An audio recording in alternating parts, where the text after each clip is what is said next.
Yeah, the doctor told me there was some conflict of meetings today, apparently.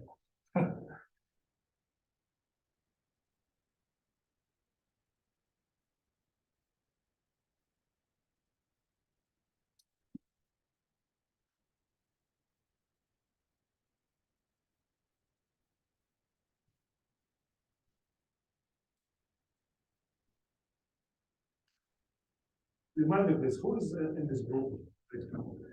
UIC. So the theory, the nuclear theory, there is George Noronha and Jackie Noronha. Yeah, and then there are other experimentalists. And there is also high energy on the same floor, astrophysics.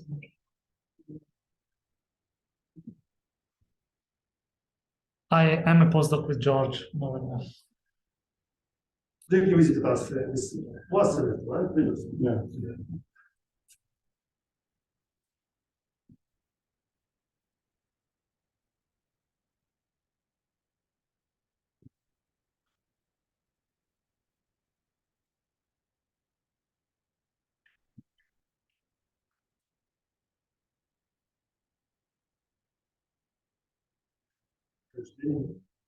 Yeah.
I have to change slides here, right? I guess. Yes. You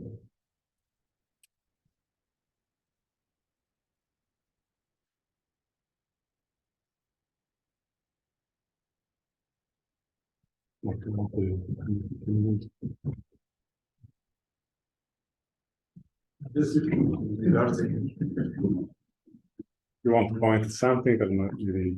I can use my fingers. Yeah, there is a ruler, but that's a bit dangerous on the screen.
Yeah. Yeah, certainly not in a hurry.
can also learn your letters.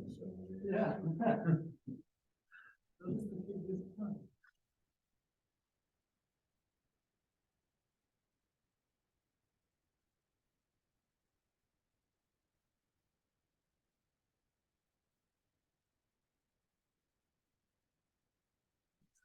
This in English, I don't know. Kite. Kite. What is the Y one? Yeah. What is that? Is that a cow? Cow family. Yeah. Why is it why again? Sorry. The yak. Yeah. It's so common that you use it for the letter Y actually.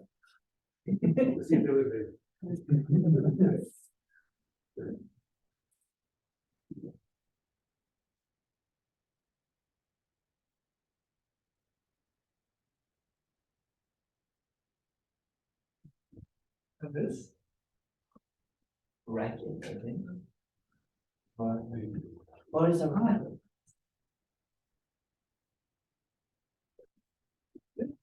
Something. Yeah.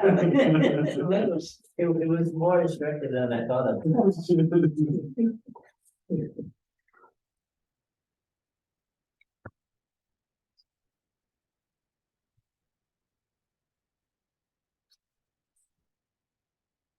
I guess we can start.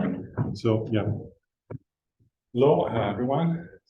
It's my pleasure to introduce Enrico Speranza from University of Illinois. And it's going to talk about, again, in this meeting about spin and hydrodynamics.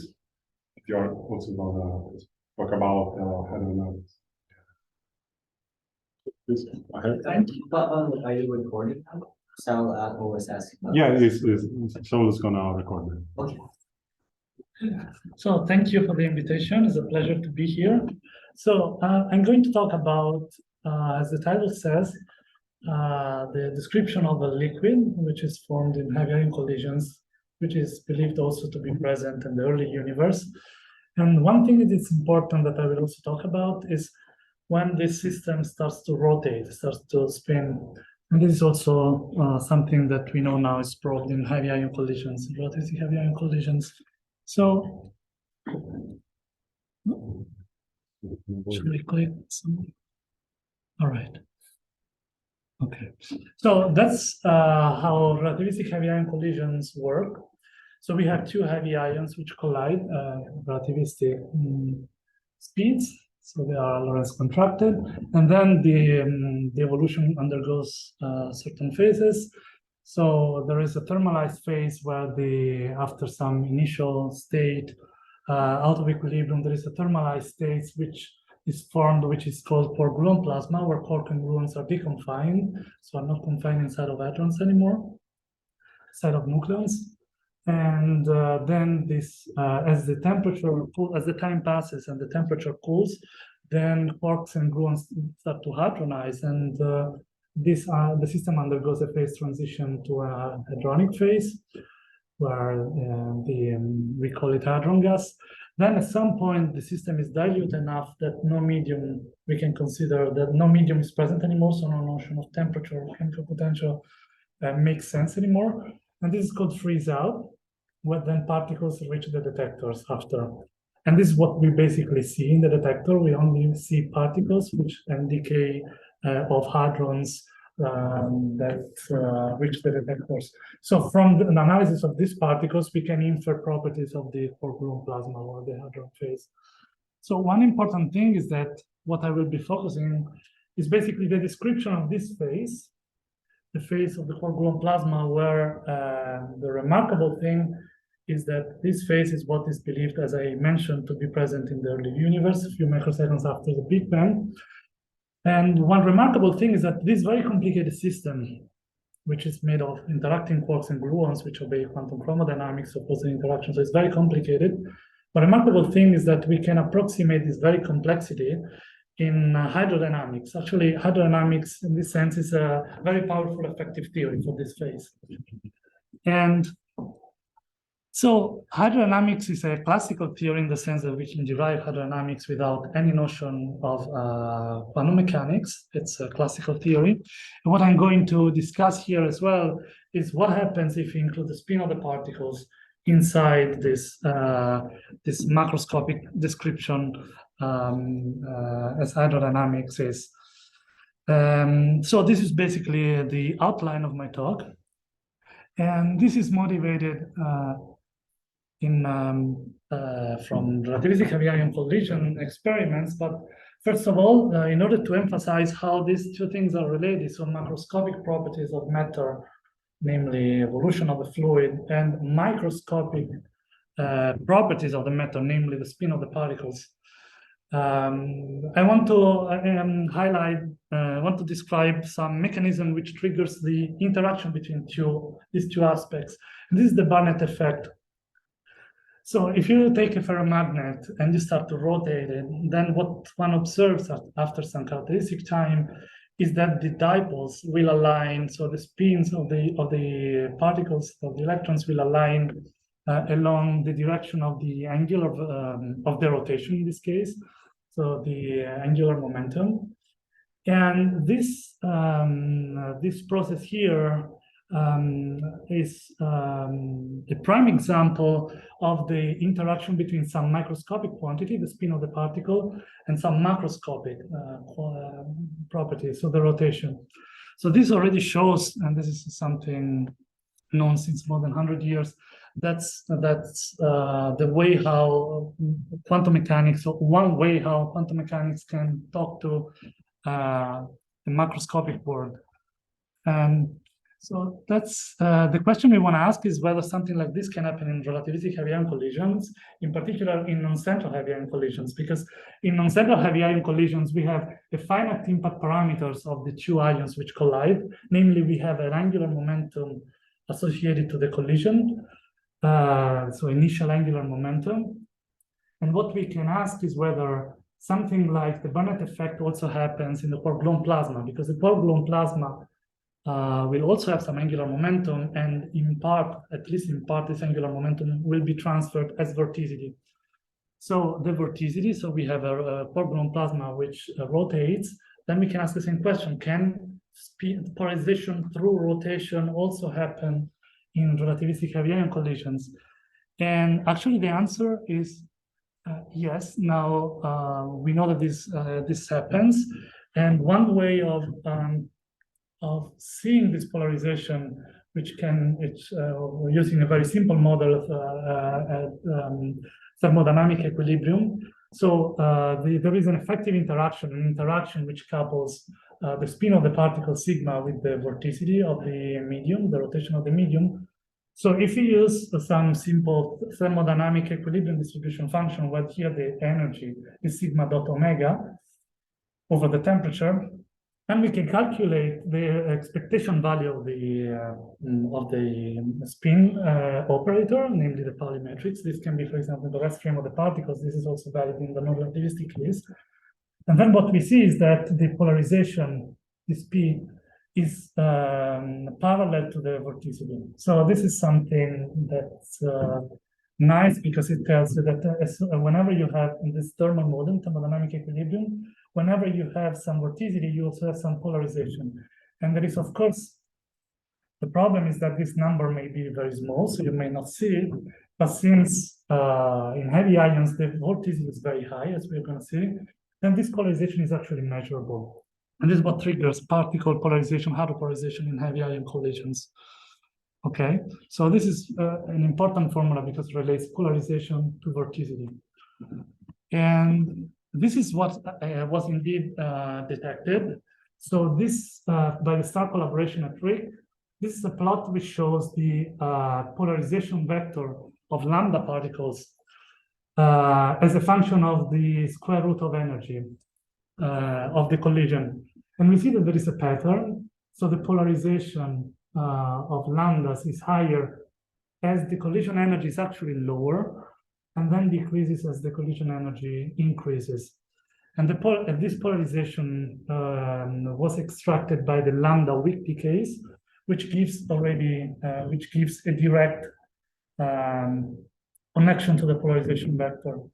So what happened in experiments is that they were measuring the lambda polarization, and they were projecting they were using as a quantization axis the direction of the global angular momentum, because it's there where you expect vorticity to occur in the same direction. They measure polarization different from zero. They use this formula that I just showed here. And then from this, once you know this, you can estimate the vorticity. Once you know the polarization, you can estimate the vorticity. And this was the estimate of the vorticity. So 10 to the 21 seconds to the -1, which is a huge number. So the somewhat Yes. counterintuitive, right? So the polarization increases, even though total angular momentum increases. Yes. So the explanation of this is that at higher energy, the system starts to be more and more boost invariant. Namely, if you consider like the perfect boost invariant situation, for example, Bjorken expansion, then there by symmetry, vorticity is exactly zero. And therefore, as the collision energy increases, then it's true, in principle, you have more energy, more angular momentum to begin with, but actually the vorticity that produces is actually lower. So there is some sort of sweet spot which happens here, and then after the collision energy is too low, then maybe the medium is not even created, actually it's a medium, you know, rotates. So there's a lot of initial angular momentum, Yeah. but it's not much with transfer To vorticity, you know. to one. Yeah, yes, exactly. So in the ideal scenario of Bjorken, then the vorticity is zero by symmetry. So that's why there is this counterintuitive behavior. So that's 10 to the 21, 22, whatever, depends on the data point that you take. It's a huge number if you compare with other very vertical systems observed. So by almost 20, 15 order of magnitudes difference. So this is something that is surely remarkable, even deserve this experimental finding a cover to a Nature publication. It's remarkable because we have really a system which has an extreme condition. So we knew that the system was almost a perfect liquid because the shear viscosity of entropy density was very low. Now we know that it's by far the most vertical fluid ever observed. So now the question we want to ask is, what kind of this, so this extreme system, how can we describe this extreme system? So we know that vorticity is studied. So how can we systematically investigate this phenomena related to vorticity? What are these new experimental observables that we can study? And what can we learn about hydrodynamics, quantum mechanics from this system? And yeah, so the experimental observable that was first studied, that was given a prediction by Beccatini et al.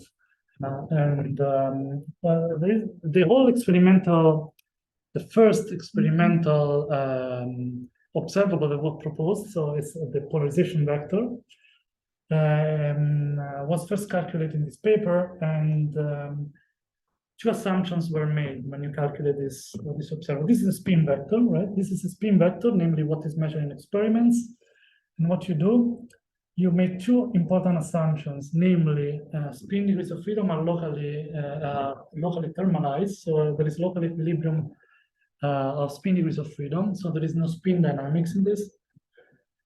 And the polarization is transferred to particles only at the stage of freeze out. So before freeze out, you have no notion of polarization. At freeze out, you identify polarization with the vorticity through this formula here. So this is an integral over the freeze out hypersurface.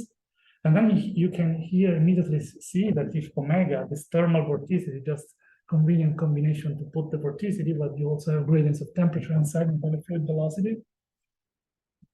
So when this quantity is different from zero, then also polarization is different from zero, very similar to the first formula I showed you. And this is basically the master formula. And what happens though, if you use this formula, when you study other projections of the vorticity with respect to different angles, so vorticity, polarization polarization is a vector. You can project it onto any axis you want. If you project it onto the longitude, onto the beam axis, what is called longitudinal polarization, and you expect that if you integrate over all particle momenta, the total polarization is still zero because the anisotropy is still only the global angular momentum. However, you can make a more differential measurement, namely you can study as a function of the momentum of the hadron, of the lambdas. And you should see some sort of pattern which goes with some cosine of the angle, of the azimuthal angle. This is the transverse plane. And then you see that there is a mismatch between data and experiments, namely a mismatch of sign. Here, just we'll go quickly through this. But while here is positive, here is negative, here is negative, is positive. So there was this mismatch which triggered a lot of theoretical developments. And this is what was called a sign problem in this business. And one of the explanations was also done by a paper where also Matteo's co-author, where it was found that there are some other contributions still in local equilibrium, so the same assumptions as I described before, but there are some contributions due to the shear, so namely this contribution in blue here. So namely, particles become polarized and freeze out not only through vorticity, but also through the shear. Here there is a plus in the vorticity, there is a minus, there's not a symmetric.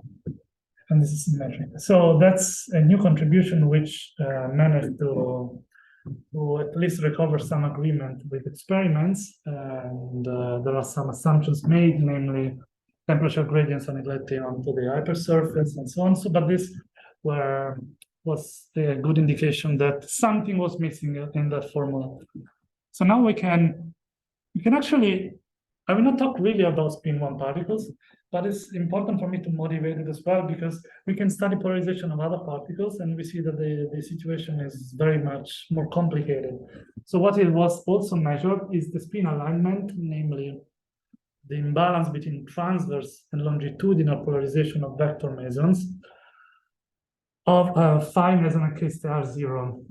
And then if you just think in terms of symmetries, you can see that if you think the polarization is triggered only through vorticity, then you see that the vorticity effect should be second order, because the rho 0, 0, namely this longitudinal polarization with respect, because it's normalized to the transverse, okay, that's detail. Anyways, the polarization of the vector mesons goes squared with the vorticity squared by symmetry, because the vector meson here decays strong force, so that is not like the weak decay of the lambda. We cannot access the imbalance between spin plus and spin minus, but only between the transverse and longitudinal polarization. So this has to be a parity even, and this can only be omega squared because omega is parity out. So if you do this naive analysis, you see that you are very much lower the experimental values, which show a sizable deviation from 1/3, which means unpolarized. If you use these methods here, these models here, you will just see that it's basically very small. So it doesn't account for experimental data. There are also some predictions made on strong force fields, which have a good agreement with the phi, but bad agreement with k star 0. So here it shows that there is something we don't understand fully about this polarization mechanisms of what happens really inside this plasma, which triggers this particle polarization. And I think that better theoretical models are really needed. So since hydrodynamics works so well, the goal is of my research is basically asking what happens if you include spin degrees of freedom, since the quark-gluon plasma is surely a quantum system. So what if we add some more information about the quantum nature? So hydrodynamics is a classical theory. What if we add the spin as a dynamical variable in hydrodynamics, and what that even means?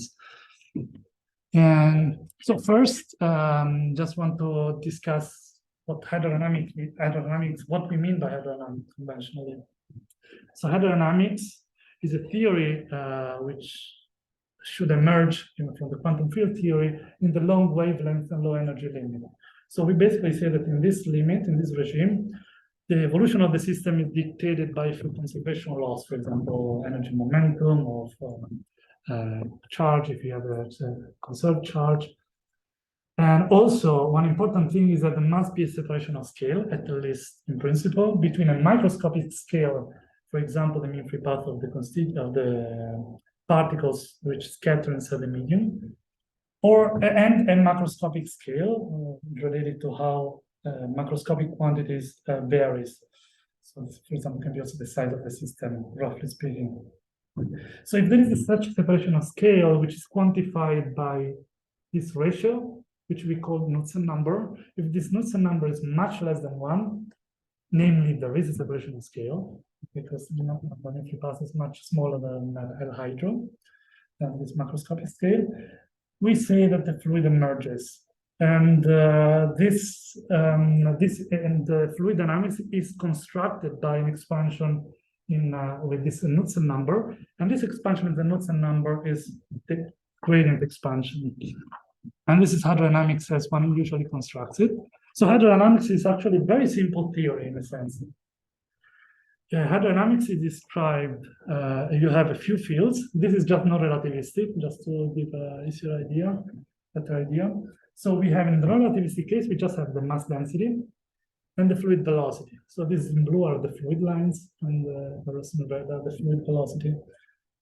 And but this not only is not enough. So what we need to do is also describe how neighboring particles in the fluid forces exert on each other.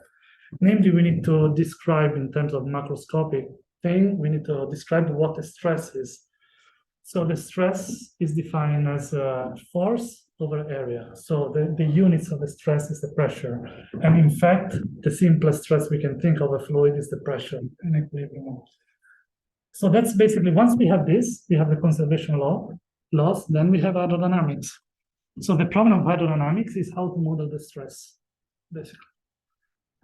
And for example, in the Navier-Stokes case, if you consider the non-relativistic Navier-Stokes case, we have the conservation of linear momentum.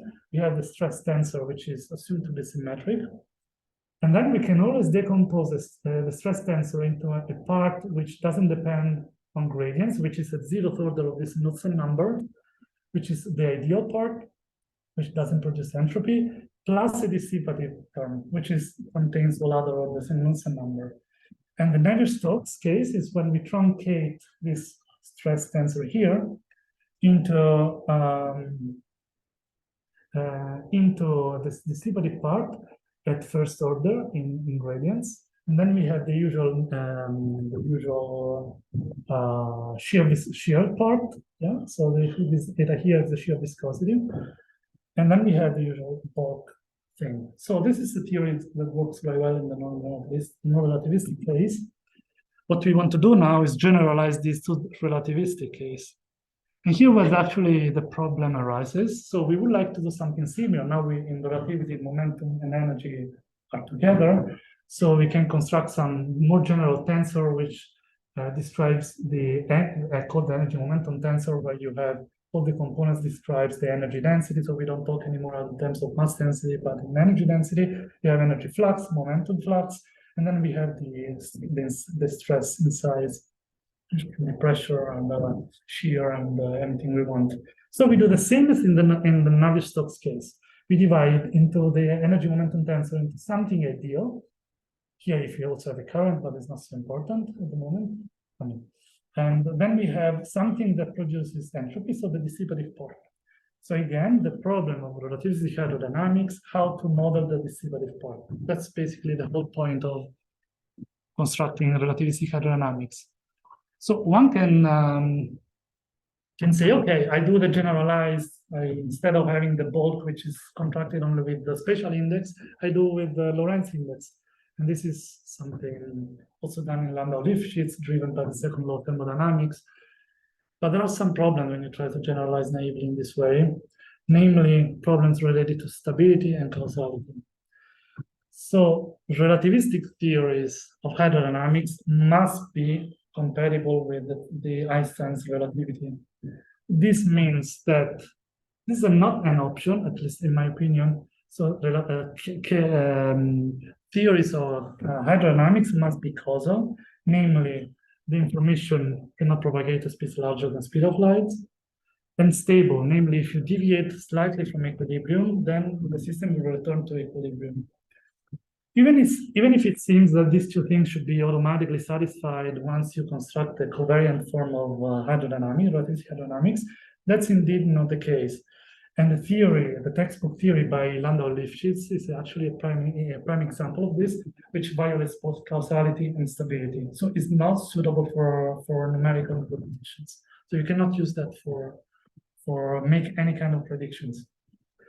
And also it was shown, I will not go into this now, but it was shown recently that causality is necessary for stability. Namely, if the theory is causal, then if you show that the theory is stable in one frame, then it's stable in all other frames. Well, this doesn't hold for Landau-Lifshitz theory.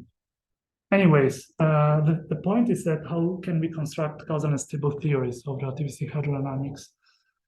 So that's the most general decompositions of the energy momentum tensor, where the terms in red here are the out of equilibrium components that we need to parameterize. This is completely general decomposition against some vector u mu, which is time-like, and it's our fluid velocity. As we can decompose this, as we can always do that.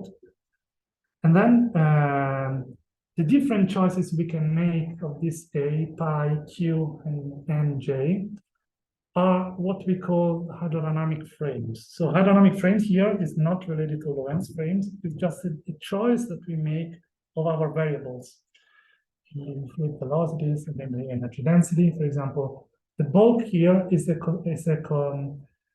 correction to the equilibrium pressure. Why can't we not imagine that there is also a correction to the energy density out of equilibrium? This is totally possible.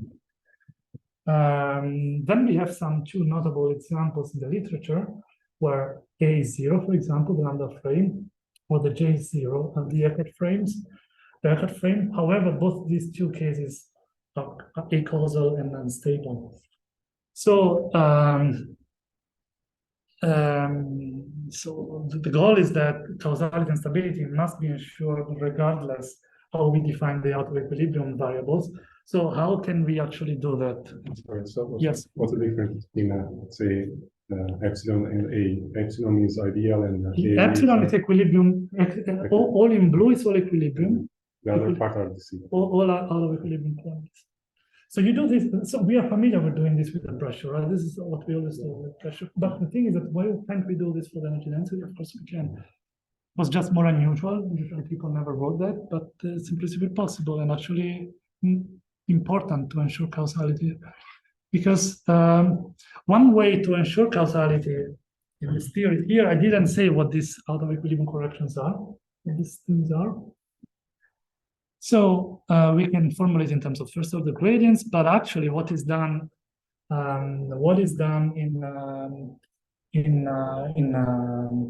what is used to make predictions in heavy ion collisions is what is called Israel-Stewart theory. Namely, we just consider a T mu nu like this, where pi and pi mu nu are promoted to be dynamical variables. Namely, they're just independent from gradients. They are new unknowns of the system or partial differential equations. As being two unknowns, we need more equations of motion.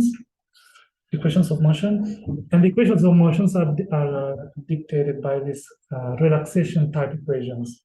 So there is some relaxation time, which is related to when actually the bulk, for example, is really given by the gradient, but you also have other terms, other coupling terms, and in general. So this just to say that the theory is enlarged because we allow more fields to be dynamical, but this will ensure causality and stability, at least in the linear case for certain cases. Anyways, there are several formulations of this Israel-Stewart theory. And the important thing is that in heavy ion collisions, that's the theory that is used to make predictions. Only this so far. However, is this the only thing? Actually, no. There are new theories which have been derived in the literature. So this is one that I was working with recently, where we derived the Israel-Stewart equations in a general hydrodynamic frame, so allowing the most general decomposition of the energy momentum tensor, which I will describe in a minute. And then there is also first order theory, which you still consider that the corrections are given by gradients of the equilibrium variables, but then the difference is that you include all possible terms allowed by symmetry, which is not done in the Landau-Lifshitz approach. So these extra terms, for example, this A also will be given by gradients. You see, the only gradients that you can construct with symmetries with your equilibrium variables, and this will allow causality and stability in some range of these parameters A's, You're trying to find the low energy, long wavelength limit of yeah, general theory, right? yeah. So in this sense, all these approaches should give the same result. But as long as you do with the causal theory, yes. As long as they're correct. As long as they're correct. Yes, yes. So within the theory, so the thing is that at least in the, let's talk now this first order theory. As long as this you are in the range of parameters where the theory is causal, then they should give the same result. And in the range of Is it known? no, actually that's the thing is that there are a few which I didn't put here in the citation. There are a few works from a group in Princeton which they started to make simulations of this, because the code you have to prepare. I'm not an expert in coding, but because you have to prepare with this is totally different than from the code you would prepare with Israel Stewart. So they are studying this right now, actually.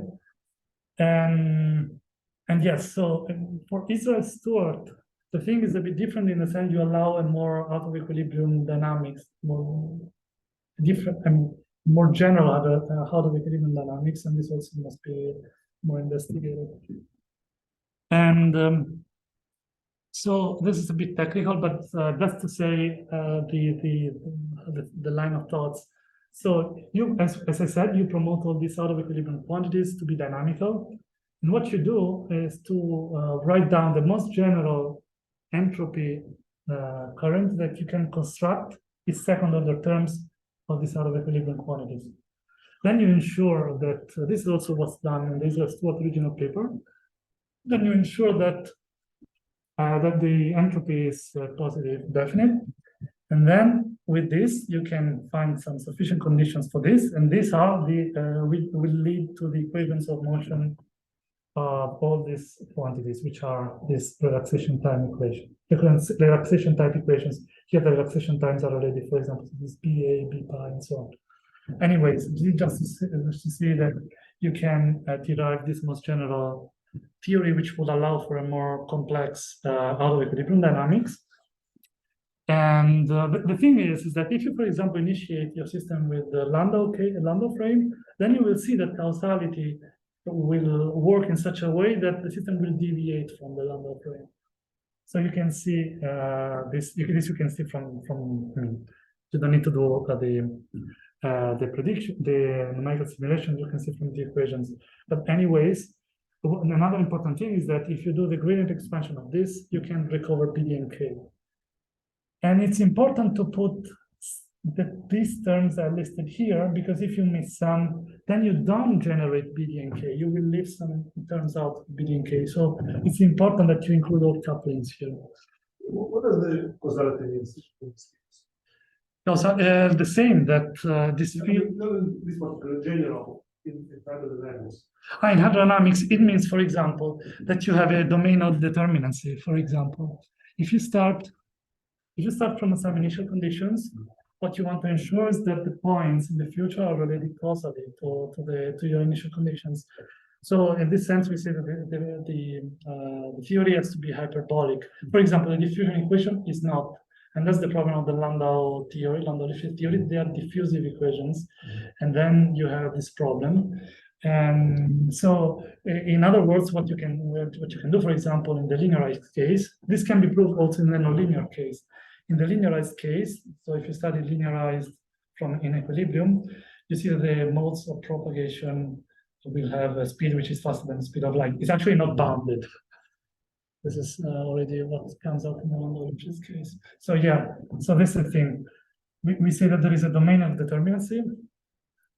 And if you want to look at it in the linear case, what it means is that if you study perturbation from equilibrium, you will see that the speed of propagations of these modes is not bounded. Yeah, so that's what it means. So propagation actually occurs speeds, arbitrary speeds, which is okay in the non-relativistic case because speed is not bounded. But in the relativistic case, there is this conflict. And the problem which happens with the gradients is that because when you put gradients, you're always comparing some two space-time points, right? But when you do it in non-relativistic case, fine. When you do in a relativistic case, you always bear in mind that you cannot do as you please, right? I mean, the propagation speed should always be constrained. And this is not ensured by simple covariant formulation. So this was kind of a subtle thing that not even Landau understood. So it means that must be, I mean, it's not obvious, right? Okay, here we'll go quickly. Just I want to say that you can study the hydro modes and non-hydro modes, and we compare it with Israel-Stewart. We study causality in the linear case, and for the covariant, for the conformal case. But yeah, so that's just to show that we can compare with Israel-Stewart, and we have more non-hydro modes, but that's okay, not so important here. Also, we have the fact that we can also recover the same attractive behavior. So we have this correction to the energy density, which also follows in early time attractors. But okay, also here, don't want to go too much into detail, just to see that we show that this theory actually, they have very nice features, which are also shared with the Israel-Stewart case. And we need to explore this theory in heavy ion collisions and possibly also neutron star mergers.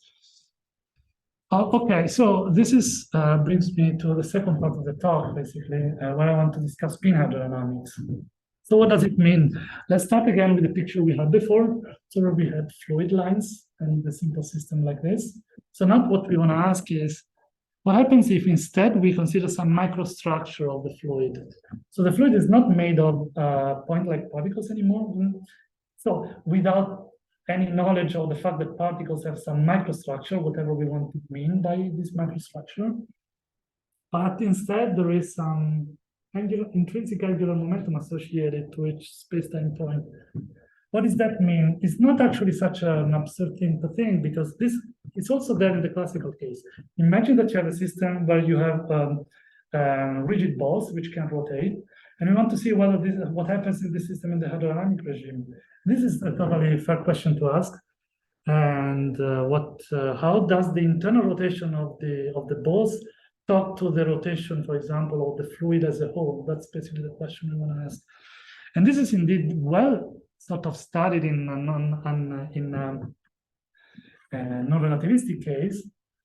But now what is done usually in non-relativistic case of with the hydrodynamics with internal angular momentum degrees of freedom is that the stress tensor is not symmetric anymore. It doesn't have to be symmetric. And the reason is, so what does it mean to have an antisymmetric stress tensor? It means that if you follow so the stresses are the forces per unit area, right? If you just depict the forces which act on the fluid element, on the surfaces of this cubic fluid element, for example, we see that if the stress, so these two forces here act as a torque, generates a torque. These two forces here generates a torque on the opposite direction. And you see that if the T23 is the same as the T32, then this net torque is zero because they act on different directions. But if it's different from zero, then it means that the fluid cell has some non-net torque, which acts on the fluid cell. So this means that if you want to study equilibrium, there must be something that counterbalance this net torque. And this is how actually the internal angular momentum comes about. So that is something internal that counterbalances this antisymmetric stresses. So here, if we have an antisymmetric stress in equilibrium, we need to have something that counterbalances in order for this fluid cell, if you want to study equilibrium, doesn't do anything. So that's what it means to have an antisymmetric stress, having a net torque which acts on the fluid cell. And this is something that is, as I mentioned, well studied in, for example, in condensed matter, but also in biological systems, where you have systems with very complicated constituents. This internal angular momentum, as I said, can be quantum, can be classical, can be, as we we want. But of course, we are interested ultimately in the quantum case, in our case. But this, what happens is that in addition to energy and momentum conservation, usual Navier-Stokes theory, for example, momentum conservation, what you do here is that the total angular momentum conservation is not derived anymore from the conservation of total energy and momentum. So it's an independent quantity when we have an internal angular momentum degrees of freedom. So this can be promoted as a new equation of motion, and that's what's studied in hydrodynamics with internal angular momentum, the non-relativistic case. You promote the conservation of total angular momentum as a new conservation law in hydrodynamics.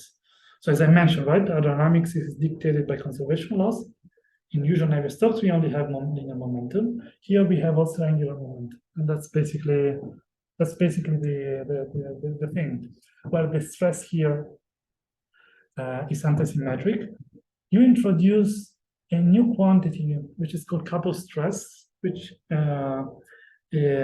describes the torque which acts on the surface of the fluids, which also needed to counterbalance. But okay, I will not go into much into detail. But that's in general is there, can be zero, can be different from zero, and this has many applications as I mentioned.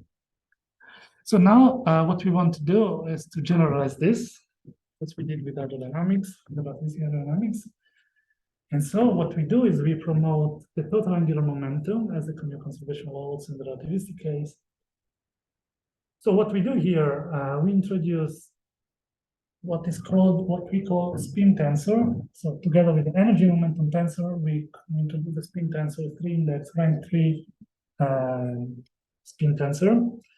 And then this is related to the angular momentum conservation, this one in red. So the divergence of the spin tensor is given by the antisymmetric part of the energy momentum tensor.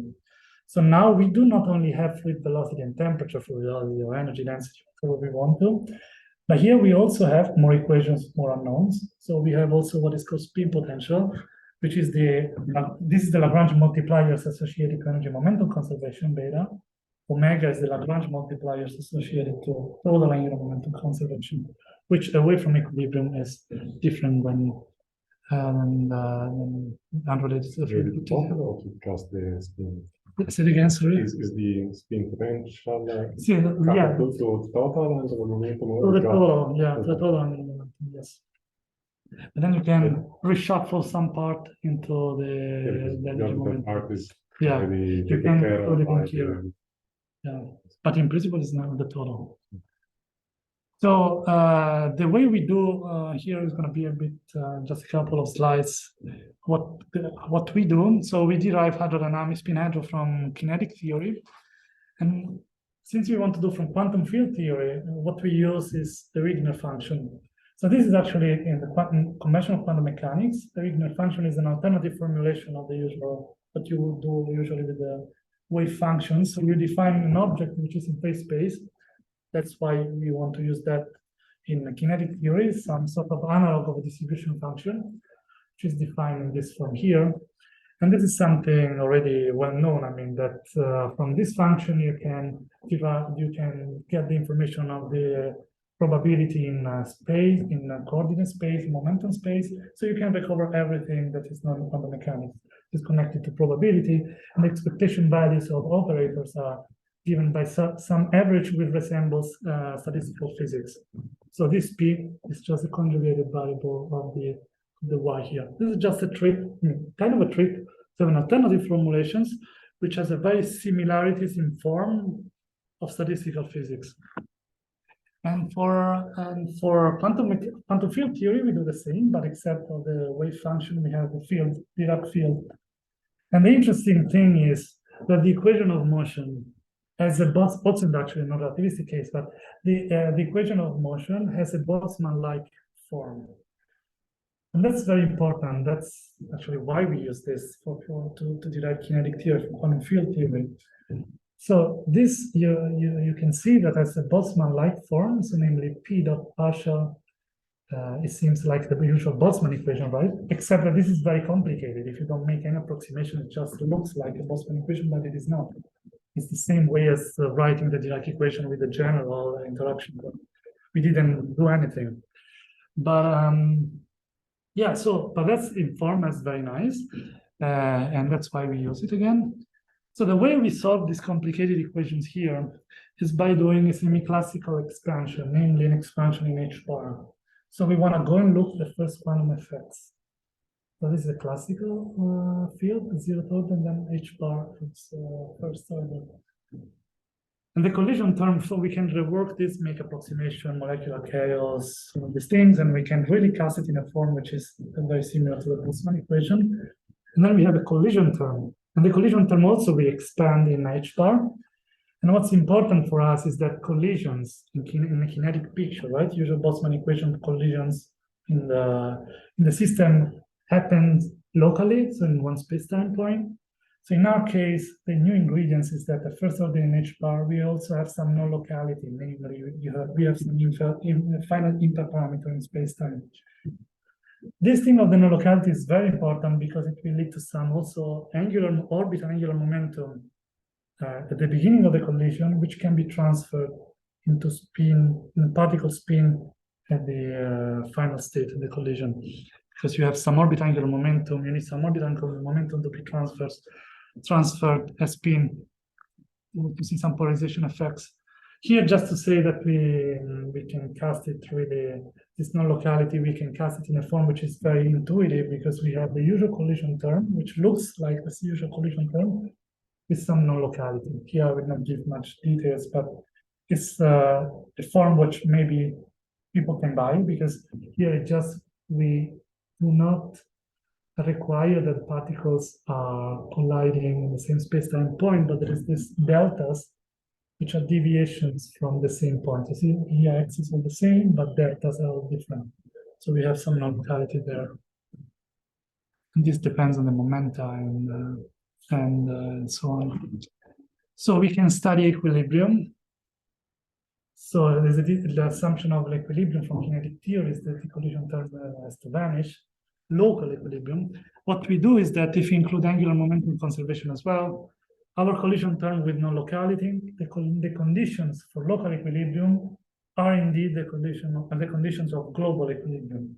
So namely that the shear stress is 0, so the shear with the temperature, and the spin potential is equal to the thermal vorticity. These are the conditions of global equilibrium.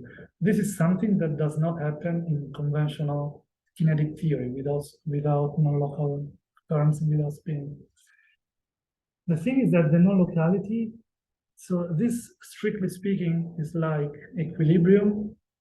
The real equilibrium is only the global equilibrium. Real quotation mark equilibrium is only the global equilibrium. We cannot make, rigorously speaking, an equilibrium state as we would do it in conventional kinetic theory, but just requiring the collision term to be 0.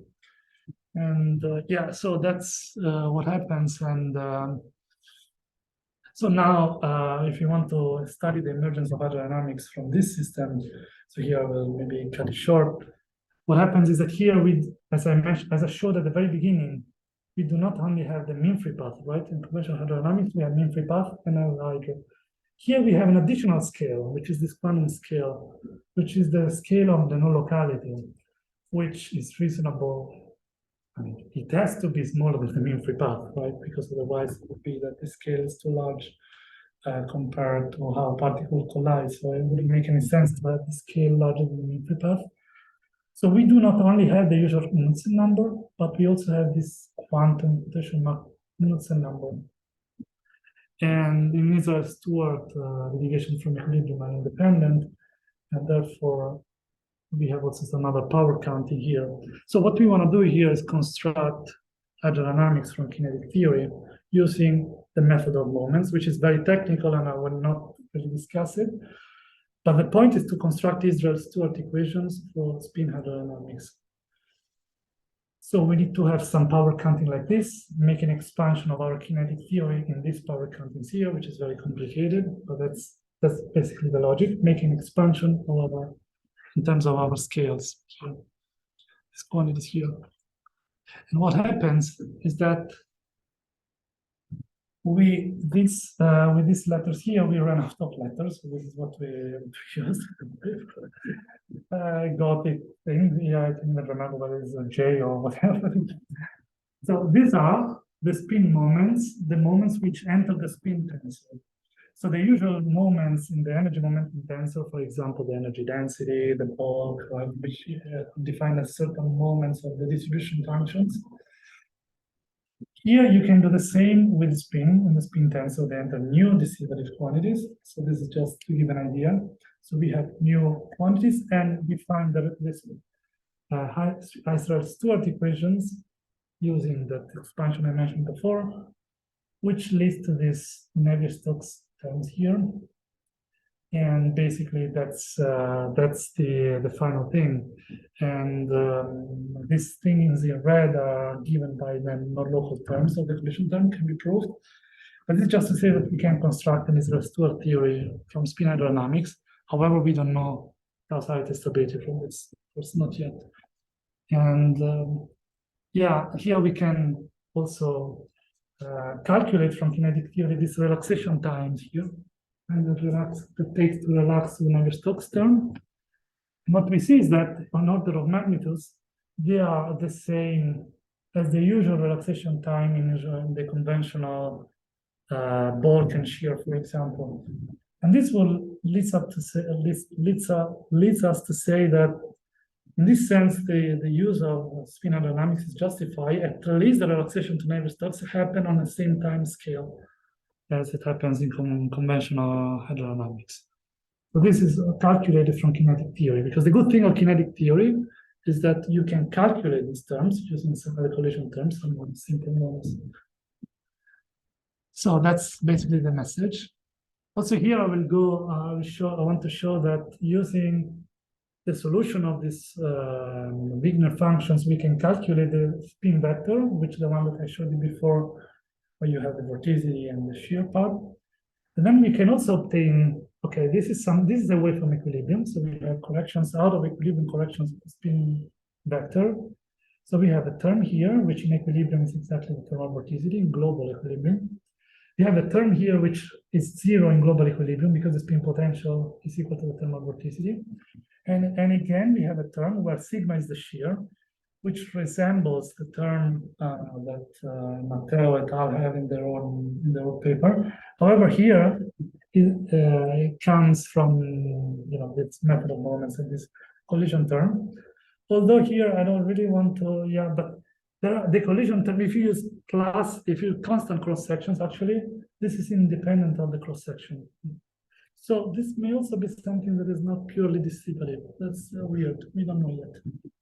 But still we recover the same form. We have the shear induced term, which here comes from our method, this method of moments. So this is out of equilibrium correction. So we relax the assumption that spin is in local equilibrium. Here spin is away from equilibrium. And we can, in principle, calculate the effect on observables using this formula. But the Pauli-Lubansky vector of what? No, this Pauli-Lubansky vector is on the, you take the expectation value of a fermion that with respect to the, you make an average of a state out of equilibrium. So it's in principle what is transferred to the particle in the end. Just average. Yeah, so this is in principle is Spin of particles. So this is in principle what you now have is a fluid which also has spin, right? Somehow associated to the fluid cell. So that's that kind of spin, but you can, since now we make the assumption that. But you don't have particles. No, you don't have particles. Yeah. I'm trying to develop intuition. What is the spin of what? Fluid? Yes, or the fluid. So, for example, Fluid cells. Yeah. So this picture here, this would be this thing here. The fact that now you associate some spin, degrees of freedom to your fluid, and that's basically what it is.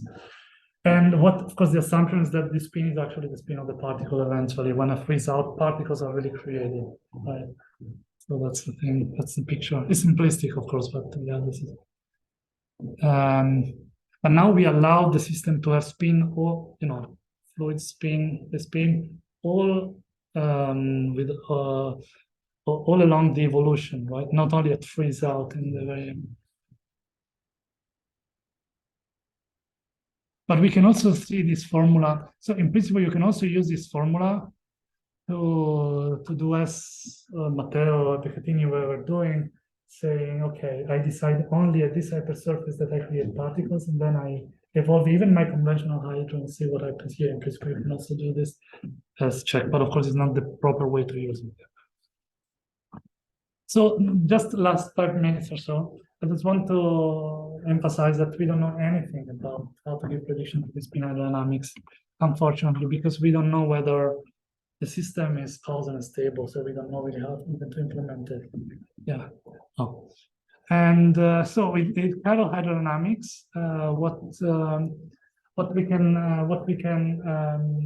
can study is sort of simpler theory of spin fluids, but instead of spin, now here we have chirality, which is the projection of the spin onto the momentum. So we can derive this from kinetic theory. There are seminal works who did this. And then now we want to ask what happens to when we have vortices, what happens when we have spin degrees of freedom in this simple model of hydrodynamics with spin, quotation mark, with chirality. So the thing is that if you study the initial value problem of this theory, where we also have the energy diffusion, which goes with the vorticity, what we can see is that the system is actually earpulse. This can be proved really rigorously. What does it mean? It means that the solutions to the partial differential equations actually does not exist and is not unique for arbitrary initial data. This means that the code, no one solves actually yet this, even if it's an old theory. But the thing is that even if you try, you won't find anything. So this can be rigorously proved, although when you get only the black part is ideal hydro and everything is okay. The problem are these vorticity terms, which bring gradients, which again leads to the same problem of causality. So what we showed is that if you go to a different hydrodynamic frame, so here we have the heat diffusion. What happens if you go to the Landau version of this ideal part? Because here everything is ideal, and that's already conceptually sort of disturbing that we cannot have an ideal causal theory of hydrodynamics with chirality. If you go to the Landau frame, then we actually have that we can prove that it's causal as long as certain conditions are met. And this means that the definition of the hydrodynamic frame in this case is important also in the ideal case. This didn't happen in conventional hydrodynamics. We can actually do some sort of first order theory of this, but okay, this is work in progress, just to say we can make a causal theory, and everything looks fine if you include all terms of first order generalized first order theory. But okay, that's important message is that hydrodynamics, even in the ideal case, one has to really pay attention on the hydrodynamic frame. Otherwise, you don't see anything. So this also poses the question of what is local equilibrium with systems of fluids with spin or chirality. Anyways, so that's basically my conclusion. So hydrodynamics, both with or without spin, the relativistic case is still under constructions. We have lots of new possibilities to explore hydrodynamics with spin degrees of freedom from ion collisions, for example, but also possibly in condensed matter, well, relativistic, maybe dispersion relations can be seen in materials, for example, there is electron hydrodynamics and so on. Then vorticity brings conceptual issues, initial value problem, chiral hydrodynamics, for example. And of course, what we need to know is about the causality and stability properties of hydrodynamics and how to avoid them. Make some predictions. Yeah, thank you. I was a bit. Thank you. So now we can move to questions. Can you take the spin corrections in non-relativistic systems? Yes, Right? yeah, We need relativistic systems. Yeah. To test, yes, this can be done. Yes, and there are some works that they do. Actually, they did do. There are some. So this theory of including spin in the non-relativistic case, for example, in spintronics is something that is done, and one can certainly do that. And you don't worry about causality, right? No, then you don't worry. That is actually, yeah, I would like to do something there as well, because it should be simpler. And also people in quantum matter understand these things much better than me, and than us, I think, in the field. Yes, absolutely. That's something can be done there. And it is done, there are some papers. Yes.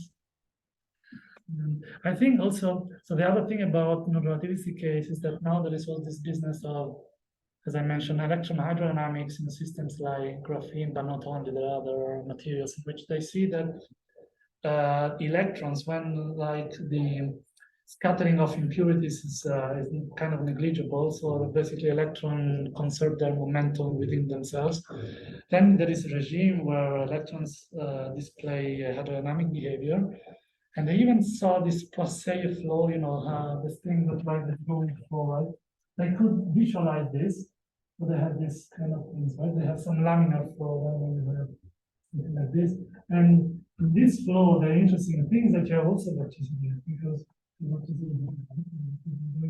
you can also see some spin vorticity coupling here. And the thing is that in matter they can really visualize. In heavy iron, we can just see final particles things, so we can make many more, we can say many more wrong things.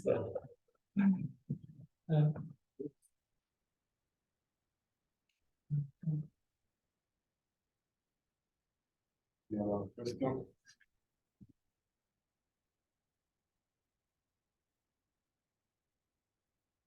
There are online questions, just turn on your microphone and then just speak and ask the question yourself.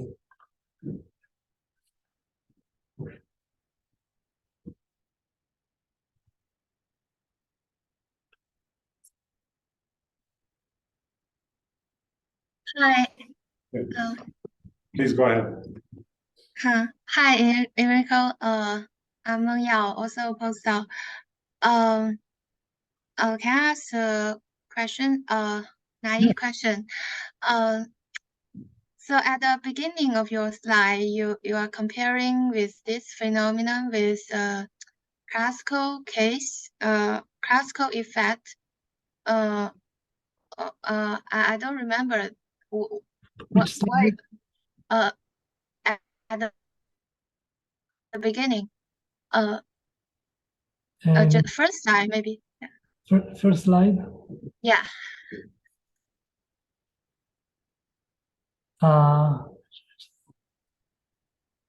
In this one maybe, or no, before that. Yeah. Oh yeah. That Barnett effect. Yes. Can you briefly explain what is that? The Barnett effect. Yeah. Yes. So that's something that I take it as a sort of guiding example, because it's something that is sort of established, is 100 years old, and it has basically the whole the physics that we are interested in heavy ions, almost, in the sense that, so you have a ferromagnet, and then you start to rotate this ferromagnet. What you observe after some time is that you see some magnetization along the direction of the vorticity. So if you go from here, when the system is not magnetized here, in the non-relativistic case, magnetization and polarization is the same thing, right? Because we only have particles. But okay, so I will talk in terms of magnetization. So this is so this is non-magnetized. When you start to rotate, you observe experimentally that some magnetization happens along the direction of the vorticity. And this is basically tells you that two things, that the quantum, so the dipoles, so the spins of the particles are related to the rotations, and also that the conservation of angular momentum, total angular momentum, is not only part of the orbital angular momentum, but also the spin angular momentum, because these things has to happen such that the total angular momentum is conserved. So this means that the alignment of the spins of the dipoles is not just something detached from the orbital part in order for this to happen. So anyways, in other words, this just to make it short, is that this shows that the ferromagnets get magnetized when spinning around an axis, and that's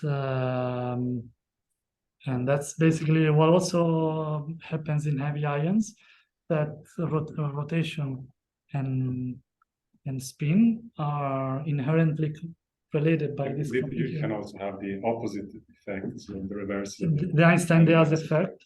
So you can also have a reverse kind of reverse effect, where you have a ferromagnet, which is, for example, fixed by a string, something, and then you apply a magnetic field. And then when you apply the magnetic field, the dipoles will start to align.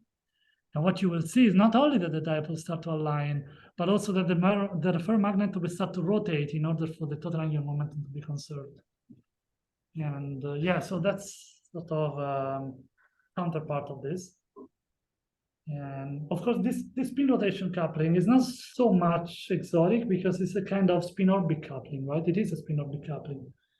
There is spin orbit coupling everywhere. Actually, spin orbit coupling in GR. You have spin orbit coupling in, if you, for example, take a Dirac field in curved spacetime, you take as a background, the rotating background, then you get this spin orbit coupling as well.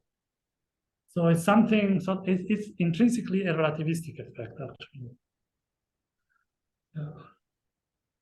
Okay, thanks. I think that's all. Thank you, Enrico.